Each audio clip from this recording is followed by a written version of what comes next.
नमस्कार, अग्निपथ देख रहे हैं आप और अग्निपथ में आज हम बात करेंगे आरक्षण पर आर पार। छत्तीसगढ़ में आरक्षण को लेकर विधानसभा का विशेष सत्र चल रहा है, जिसमें जमकर हंगामा हुआ और हंगामा भी ऐसा कि सदन में विधायक आपस में भिड़ गए। भाजपा विधायक अजय चंद्राकर और नगरीय प्रशासन मंत्री डॉक्टर शिव डहरिया एक दूसरे की ओर दौड़े और फिर भिड़ गए, जिन्हें सदन में मौजूद बाकी सदस्यों ने रोका। विधायक बृजमोहन अग्रवाल ने कहा कि आरक्षण का मामला सुप्रीम कोर्ट में है, सत्ता पक्ष की ओर से विपक्ष की आवाज को दबाया जा रहा है। उधर मंत्री शिव डहरिया ने कहा कि विपक्ष सुनने की बजाय धक्का मुक्की कर रहा है। भाजपा ने अनुसूचित जाति का आरक्षण घटाया है, भाजपा आरक्षण के विरोध में है और अब भाजपा के विधायक गुंडागर्दी पर उतर आए हैं। इस जोरदार वार पलटवार के बीच आरक्षण का मुद्दा हंगामे की भेंट चढ़ता नजर आ रहा है और बड़े सवाल को जन्म दे रहा है कि आरक्षण की आग आखिर कब बुझेगी। चर्चा को आगे बढ़ाएंगे, उससे पहले कुछ प्रतिक्रिया है वो सुनते हैं। देखिए, डहरिया जी तो एक टूल्स हैं, उसका खुद का कोई विवेक नहीं। जैसा जैसा रविंद्र चौबे जी कहेंगे माननीय मंत्री जी, वैसा वैसा वो खड़े होंगे। वो क्षमा के योग्य आदमी। आज तो उसको मुख्यमंत्री जी ने उचकाया। आज जो घटना घटी सदन के अंदर, वो सबके जिम्मेदारी यदि कोई है तो श्री भूपेश बघेल जी हैं और श्री रविंद्र चौबे जी हैं, दूसरा कोई नहीं। अपनी माता के पुत्र हैं, हम लोगों में भी वो दम है। अगर कोई हमको ऐसा चैलेंज करता है तो उसका जवाब देना हम जानते हैं। और मुख्यमंत्री ने उकसाकर उनको हमारी तरफ भेजा, तो ये और दुर्भाग्यजनक है कि मुख्यमंत्री उकसाकर भेजें। अगर ऐसा ही चाहते हैं मैदान में कुश्ती लड़ना, तो अभी हम भानु प्रतापपुर में लड़ रहे हैं, यहां पर भी कुश्ती का मैदान बना ले, हम लड़ेंगे। निश्चित रूप से भारतीय जनता पार्टी अनुसूचित जाति, जनजाति और पिछड़े वर्गों का विरोधी है, इसलिए वो सदन में तक आरक्षण का विरोध करते हुए अनुसूचित जाति के लोगों के खिलाफ धक्का मुक्की तक कर रहे हैं। व्यक्तिगत रूप से थाने जा सकते हैं क्या? मैंने चूंकि मामला विधानसभा के अंदर का है, इसलिए मैंने माननीय विधानसभा अध्यक्ष को लिखित में आग्रह किया है और विधानसभा अध्यक्ष जी इस पर निर्णय करेंगे। जो लोग विरोधी हैं वो लोग हाथापाई पे आ गए हैं और वो लोग रोकना चाहते हैं और कांग्रेस के लोग उसको पारित कराना चाहते हैं। आज उसका डोंग, उसका धमकी विधानसभा का अंदर चल रहा था, ये माफ करने लायक नहीं है। और वो भी माँ का दूध पिया है, हम लोग भी माँ का दूध पिया है। बृजमोहन अग्रवाल अपना पैसा के दम पर अपना गुंडागर्दी दिखा रहा था, उसको हम लोग डरने वाले नहीं है, उसको मुंह तोड़ जवाब देंगे। खासकर आदिवासी लोग, पिछड़ा वर्ग इसको माफी नहीं करेंगे।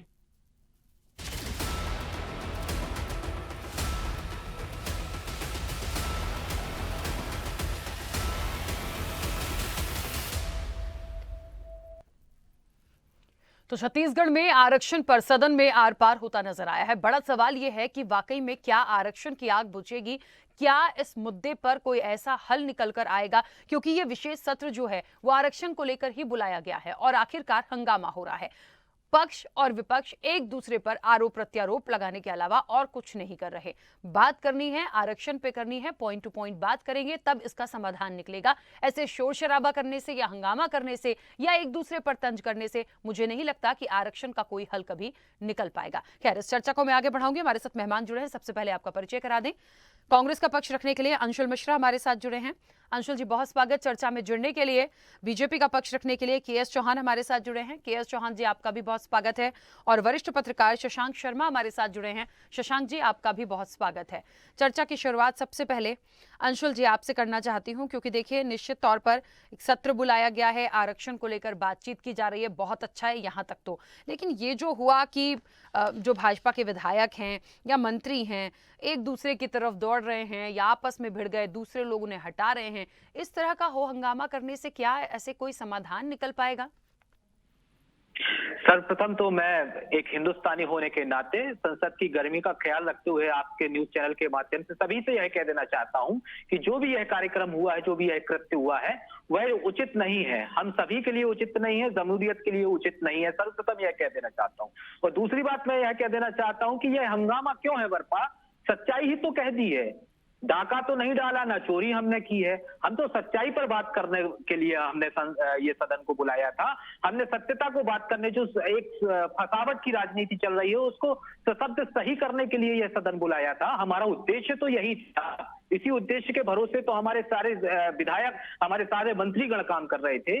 लेकिन पता नहीं अजय चंद्राकर जी को क्या हो जाता है। उन्होंने जो पुराने 15 वर्षों में कृत्य किए हैं, जो भी किया है, ठीक है, वो रात गई बात गई, हम तो उस पर चलते हैं, क्योंकि हमें जनता जनार्दन का समर्थन चाहिए होता है, बाकी चीजों से हमें फर्क नहीं पड़ता है। आप इस प्रकार के कृत्य करेंगे, आप इस प्रकार की आर पार की लड़ाई करेंगे, यहाँ कोई नूरा कुश्ती हो रही है। आप संविधान में रहते हैं, आप हिंदुस्तान में रहते हैं, आप माननीय विधायक हैं, आप अपनी बात को संवैधानिक तौर पर पटल पर रख सकते हैं, आप उसका विरोध कर सकते हैं, हर चीज कर सकते हैं। आप भी चतुर्थ स्तंभ है लोकतंत्र की, मैं अपनी आपके सामने बात रख रहा हूं। लेकिन आपस में इस प्रकार का विवादित लड़ाइयां हो जाए, यह मैं समझता हूं कि लोकतंत्र के लिए बहुत उचित बात नहीं। और हालांकि इनका पुराना इतिहास रहा है। चतुर्थ स्तंभ की मैं बात कर देना चाहता हूं। जब ये सत्ता पक्ष में हुआ करते थे, तब इन्होंने क्या किया था, वो इतिहास गवाह है इस बात का। इन्होंने पत्रकारों को पकड़कर पीटा था और बेचारे पत्रकारों को हेलमेट लगा के उनसे बाइक लेने जाना पड़ता था। तो इनका ये पुराना इतिहास रहा है। आपका इतिहास कुछ भी हो, भविष्य बनाने के लिए हमें वर्तमान की दशा और दिशा में काम करना होता है। इसलिए मैं कह देना चाहता हूं कि जो इस वर्तमान में जो हुआ,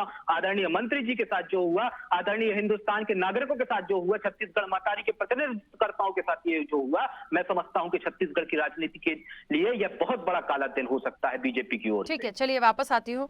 के.एस. चौहान जी, देखिए कहीं ना कहीं सत्ता पक्ष को या सीधे कहिए कांग्रेस को ये लगता है कि अनुसूचित जाति का आरक्षण बीजेपी ने घटाया, भाजपा जो है वो आरक्षण के विरोध में है, और जो कुछ भी हुआ है इसके लिए जो मंत्री हैं शिव डहरिया, उन्होंने भी कहा कि विपक्ष जो है वो सुनने की बजाय धक्का मुक्की पर उतारू है। क्या ऐसे समाधान निकालेंगे?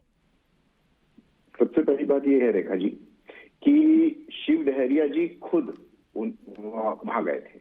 दूसरी बात ये है कि भारतीय जनता पार्टी हमेशा से आरक्षण के जो पक्ष में, जो उचित पक्ष है, उसके पक्ष में रही है। और इसीलिए 2012 में उन्होंने 20% से 32% किया था जनसंख्या के हिसाब से।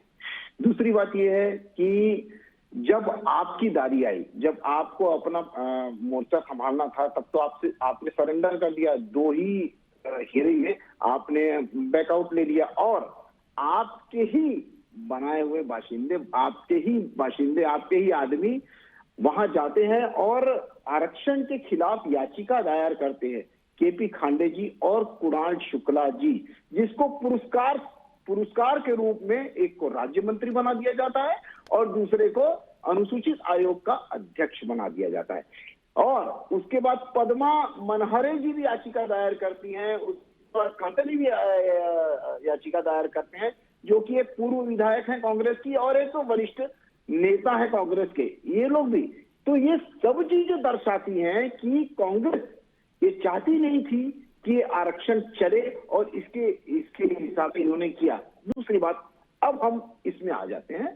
तो अभी हमारे प्रवक्ता जो है, उन्होंने कोई भी काम की बात नहीं की है, जो कि काम की बात होनी चाहिए थी, ये पॉइंट वाइज होनी चाहिए थी, मुद्दे पे बात होनी चाहिए। उन्होंने ऐसी कोई भी बात नहीं की। ठीक है, मैं बताना चाहता हूं कि ये जो आरक्षण का जो ये सत्र बुलाया गया है, आरक्षण के लिए सत्र बुलाया गया है, ये कोई आरक्षण दिलाने के लिए या किसी को मतलब फायदा पहुंचाने के लिए नहीं लाया गया है। ये सिर्फ और सिर्फ अभी आप कुछ दिन निकालेंगे भानु प्रतापपुर के चुनाव को मद्देनजर रखते हुए, क्योंकि ये सर्वे में हार रहे थे भानु प्रतापपुर का चुनाव, और जहां जहां इनके कवासी लगमा जी और सावित्री मंडावी जी जा रहे थे, जनता का आक्रोश सहना पड़ रहा था उनको। इस वजह से आज पाना में आपने ये सत्र बुलाया। आप 58% को संभाल नहीं पाए, आप 76% लाए।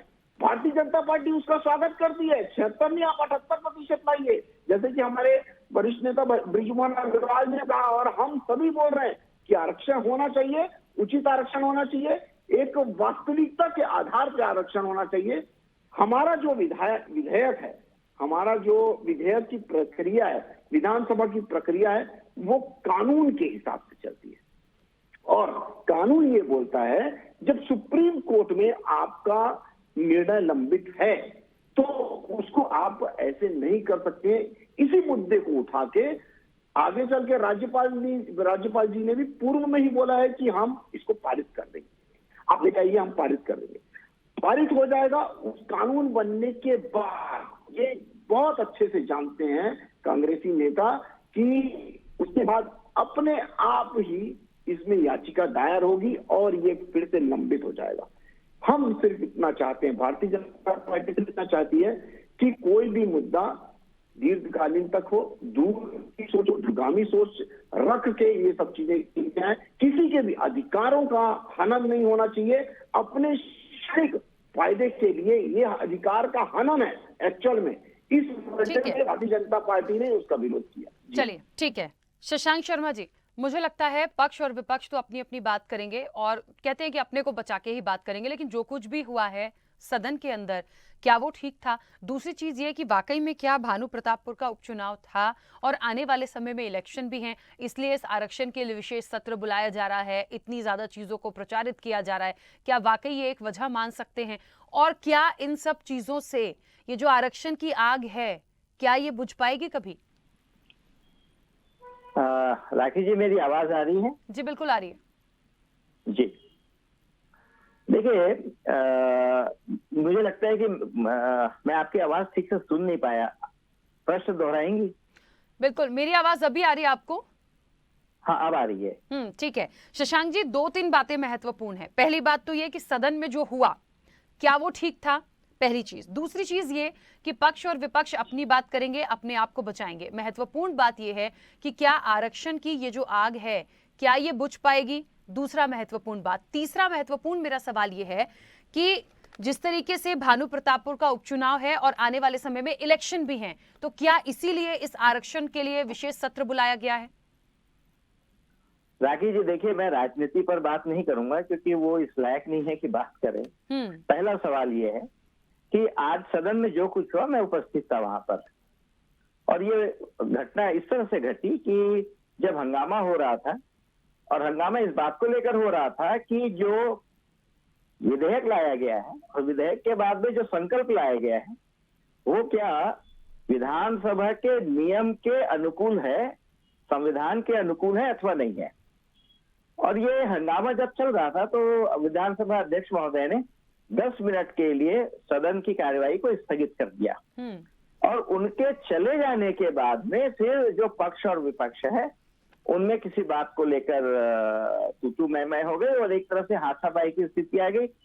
मैं तो सम्मान करता हूं सदन के वरिष्ठ सदस्यों का जो तत्काल वहां उपस्थित हुए और किसी अनहोनी घटना को होने से रोक दिया। नहीं तो आज हम जैसे दूसरे राज्यों में पढ़ते हैं, सुनते हैं कि वहां पर माइक फेंक कर मारे गए और हाथापाई हो गई, थप्पड़ मार दिया।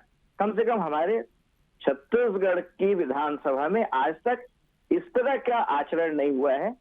ये ईश्वर को शुक्र है कि इस तरह की घटनाओं से ये बच गया।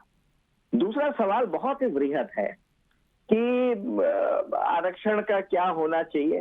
देखिए, मैं मानता हूं कि हम संविधान से बंधे हुए हैं। संविधान के अनुच्छेद 16 के क्लास 4 में इस आरक्षण का प्रावधान है। 1950 से दिया गया और 1992 में एक इंदिरा साहनी का केस आया जिसने स्पष्ट कर दिया कि आरक्षण की अधिकतम सीमा क्या हो सकती है। मुझे लगता है कि हर सरकार को प्रयास बहुत हुए। उत्तर प्रदेश ने किया, महाराष्ट्र ने अभी हाल में किया, अभी हाल ही में झारखंड ने कर लिया, लेकिन पिछले 25 वर्षों से जो भी प्रयास हुए हैं, इंदिरा साहनी के मामले के आईने में सारे के सारे प्रयास निष्फल हुए हैं। हाल ही में महाराष्ट्र का जो 76% का आरक्षण था उसको भी खारिज किया गया है। इससे नुकसान क्या होता है इस बात को समझिए। आज पीएससी का साक्षात्कार होकर रखा है, उसका अंतिम परिणाम नहीं आया है। अभी पीएससी राज्य सेवा परीक्षा 2022 का वैकेंसी आ गई है, नोटिफिकेशन आ गया है, उसमें आरक्षण का प्रावधान नहीं है। शिक्षकों की भर्ती, पुलिस की भर्ती, सरकार के लिए भी चिंता का विषय यह है कि अगले साल चुनाव है, जो भी सारी प्रक्रियाएं हैं वो अगले 2, 3, 4 महीने में अगर पूरी नहीं होंगी तो सारे मामले अटक जाएंगे। तो टाइमली अगर इन चीजों को रिजॉल्व नहीं किया, संविधान के व्यवस्था के अनुसार अगर हमने इसका निदान नहीं किया तो युवाओं को नुकसान होता है, भ्रम होता है। और उससे भी महत्वपूर्ण बात यह है कि समाज में जो दरारें पड़ती हैं, राजनीति अपनी जगह है, लाभ और हानि अपनी जगह है, समाज में जो दरार पड़ती है ये जख्म जो है वो भरता नहीं है आराम से। मुझे लगता है कि राजनीति बात को वही इस है, पर भी लेकिन विशेष शशांक जी ध्यान सवाल था। तो वही है कि समाधान इसका निकलेगा या नहीं निकलेगा, या फिर सिर्फ इलेक्शन के लिए ये एक शगुफा छोड़ दिया एक बार फिर से आरक्षण का। बात तो वही आ रही है। नहीं, आप सही कह रही हैं। देखिए, अगर हड़बड़ी में विशेष सत्र बुलाया गया, वैसे विशेष सत्र का कोई प्रावधान विधानसभा में होता नहीं है, तो अगर ये हड़बड़ी में बुलाया गया, उसका मतलब है कि जो सत्र बुलाने की एक निर्धारित प्रक्रिया है उसका पालन नहीं करना था। क्योंकि आप अगर प्रश्नकाल करते तो 20 दिन पहले नोटिफिकेशन जारी करना पड़ता, 14 दिन प्रश्न लगाने के लिए समय देना पड़ता है विधायकों को। लेकिन अब चूंकि 5 तारीख को मतदान है और आप वो प्रक्रिया करते तो संभव नहीं था, इसलिए इसको विशेष सत्र कहा गया, जिसमें प्रश्नकाल, ध्यानाकर्षण वगैरह कोई विषय नहीं रखे गए। ठीक है, तो चुनाव कहीं ना कहीं केंद्र में है, ऐसा लगता तो है। चलिए ठीक है। कुछ कह रहे हैं अंशुल जी, अपनी बात रखिएगा, क्योंकि बहुत सारी बातें आ गई हैं और बात वही हो रही है कि आप कुछ भी करिए, इलेक्शन की वजह से किया या किसी और वजह से किया, या विशेष सत्र बुलाने का कोई प्रावधान यदि नहीं है, शशांक जी कह रहे हैं, फिर भी कर लिया। लेकिन कहते हैं ना कि एक सार इसका क्या है कि इसका हल निकल जाए बस। मैं बिंदुवार तरीके से प्रवक्ता महोदय के और जनता जनार्दन के प्रश्नों का जवाब देने का अंशुल प्रयास जी करूंगा। थोड़ा सा जल्दी, क्योंकि समय भी हो गया है और इसलिए बिल्कुल थोड़ा बिल्कुल सा बिल्कुल मैं बड़े धैर्यपूर्वक सुन रहा था। उम्मीद करता हूं मुझे भी सुना जाएगा। हाँ, मैं ये कहता हूं कि अभी प्रवक्ता महोदय ने ये कहा कि ये जो विधानसभा सत्र बुलाया गया है उस सत्र का कोई निष्कर्ष निकलता नहीं है। तो मैं तो ये कहता हूं प्रवक्ता महोदय से कि जो आपके जो 14 विधायक वहां पर गए थे वो क्या करने गए थे, वो बाइकआउट कर देते। या तो वो 14 विधायक झूठ बोल रहे हैं या प्रवक्ता महोदय झूठ बोल रहे हैं। तो प्रवक्ता महोदय और 14 विधायक आपस में बैठ के यह तय कर लें कि सही कौन बोल रहा है और झूठ कौन बोल रहा है। अब मैं आपको उपचुनाव की बात बता देना चाहता हूं कि केंद्रित है चुनाव। मोहतरमा एक अपनी अलग जगह है। चुनाव को आए मात्र 20 से 25 दिन हुए हैं। यह जो सिलसिला चलता आ रहा है वो बहुत पुराना, 4.5 वर्षों 5 वर्षों पुराना सिलसिला है। और तीसरी बात, मैं प्रवक्ता महोदय को यह बहुत अच्छे से बता देना चाहता हूं कि आपने एक रेपिस्ट को टिकट दे दिया। इससे आपने यह सिद्ध कर दिया कि आपके पास कितने जनहित के मुद्दे हैं, कितना आप महिला का सम्मान करते हैं, कितना आप बेटी बचाते हैं, कितना आप बेटी को पढ़ाते हैं, यह आपने तय कर लिया। तो चुनाव हम तो पहले से जीते हुए, चुनाव को केंद्रित रखते हुए उस पर चर्चा ना की जाए। मैं यह समझता हूं कि आदिवासियों के हक की बात है, जनता जनार्दन जमहूरियत के हक की बात है, इसलिए यह सत्र बुलाया गया है। इसीलिए वो आपके जो 14 विधायक है वो वहां पर पहुंचे हैं। लेकिन उनकी जो षड्यंत्रकारी राजनीति के तहत उनकी जो रोटियां नहीं गल रही थी, उसको देखते हुए वहां पर यह सोची समझी साजिश के तहत आपके अमर अग्रवाल जी ने, माफ कीजिए, आपके विशिष्ट नेता ने इस प्रकार का कृत्य किया, जो कि आज छत्तीसगढ़ के लिए काला इतिहास बनते हुए नजर आ रहा है। सत्यता यह है, ना कि उलट जो प्रवक्ता जी बता रहे थे उसके उलट नहीं। ठीक है, के.एस. चौहान जी अपनी बात रखिएगा जल्दी से। राखी जी, मैं सिर्फ ये बोल रहा हूँ कि अगर अपराध सिद्ध हुआ था तो 3 साल से पुलिस अभी तक गिरफ्तार करने क्यों नहीं आई? क्या वहां पर चौहान साहब आपके जमाने में FIR हुई थी सर। आप क्यों गुस्सा हो जाते हैं, आप क्यों घबरा जाते हैं? सत्यता पर रहिए। पहले आप यह तय कर लीजिए कि वो 14 विधायक सही है कि आप सही है, पहले आप बता दीजिए। अंशुल जी प्लीज, ठीक है, वो आपके बीच में नहीं बोले थे, बोलने दीजिए उन्हें। राखी जी सच बोलेंगे तो अच्छा लगेगा जनता जनार्दन के लिए। झूठ बोलते रहते हैं ये। बोलिए के.एस. चौहान जी, बोलिए। झूठ तो आप बोल रहे हैं, झूठ आप बोल रहे हैं। और अरे हमने नहीं कहा है सर कि इसका निष्कर्ष नहीं निकलेगा, हम तो कह रहे हैं निष्कर्ष निकलेगा। तो आप झूठ क्यों बोल रहे हैं सर? सच बोलिए सर। देखिए, कौन सही है कौन झूठा, इसका जवाब जो है वो जनता दे देगी। फिलहाल तो उनको अपनी बात रख लेने दीजिए। वो जनता जनार्दन से बड़ा कोई भी नहीं है, मुझे लगता कोई भी नहीं है। उसका जवाब वो खुद दे देगी। जो भी नतीजे आएंगे हमें सब समझ में आएगा। फिलहाल तो उनको बोल लेने दीजिए प्लीज। सबसे पहली बात यह है राखी जी कि 3 साल से वो गिरफ्तार करने क्यों नहीं आए। दूसरी बात, अभी झारखंड की पुलिस गिरफ्तार करने आई भी तो गिरफ्तार करके क्यों नहीं गई। तीसरी बात यह है कि जब तक आरोप सिद्ध ना हो जाए तब तक वो अपराधी नहीं होता। जज भी उसको बोल नहीं सकता। तो हमारे मुख्यमंत्री जी तो लाउड स्पीकर में बोल रहे हैं कि अरे क्या बोलते हैं, अपराधी है, इन्होंने कुकृत्य किया है। अरे जज भी नहीं बोल सकता तो आप कौन है? और आप पुलिस क्यों नहीं गिरफ्तार करके गई? जो तीसरी बात में आ जाता हूँ, अब मेन मुद्दे पे आ जाता हूँ। ये मुद्दा भटका रहे हैं। अब मेन मुद्दे पे आ जाता हूँ कि जैसे हमारे वरिष्ठ पत्रकार ने बोला कि भानु प्रतापपुर चुनाव फरार चल रहे हैं कैंडिडेट आपके हुई है और इन्होंने फरार चल रहे हैं, वो क्या झूठ बोल रहे हैं आप? बुलाया आपका कैंडिडेट फरार चल रहा है, जिसको बीजेपी ने टिकट दिया है वह फरार चल रहा है। जब वह गलत नहीं है तो जनता जनार्दन चलिए ठीक है, क्यों नहीं चलिए आते? अंशुल जी और के एस चौहान जी, देखिए ये मैंने कहा ना, कुछ विषय ऐसे होते हैं जो बहुत बड़े होते हैं, जिन पे बहुत लंबी चर्चा हो सकती है। आरक्षण का मुद्दा छोटा सा नहीं है, लेकिन समय की सीमा है, मुझे इस चर्चा को बीच में विराम देना होगा। आप सभी का बहुत शुक्रिया इस चर्चा में जुड़ने के लिए। तो आरक्षण पर आर पार है। देखिए बड़ा सवाल यही है कि ये लड़ते रहेंगे, झगड़ते रहेंगे, लेकिन आरक्षण का जो एक समाधान निकलना है, जो हल निकलना है, क्या वो निकल पाएगा? क्या इस विशेष सत्र को इसलिए बुलाया गया है कि वहां पर आप आपस में भिड़ जाएं, या फिर बात करेंगे, या आरक्षण पर एक समाधान निकलता हमें दिखेगा? फिलहाल ऐसी कोई तस्वीर दिखाई नहीं दे रही है, लेकिन हाँ, यदि कुछ निकलता है तो निश्चित तौर पर जो भी करेगा उसको फायदा इसका मिल सकता है, क्योंकि आने वाले समय में चुनाव है। इस चर्चा में इतना ही, दीजिए इजाजत, नमस्कार।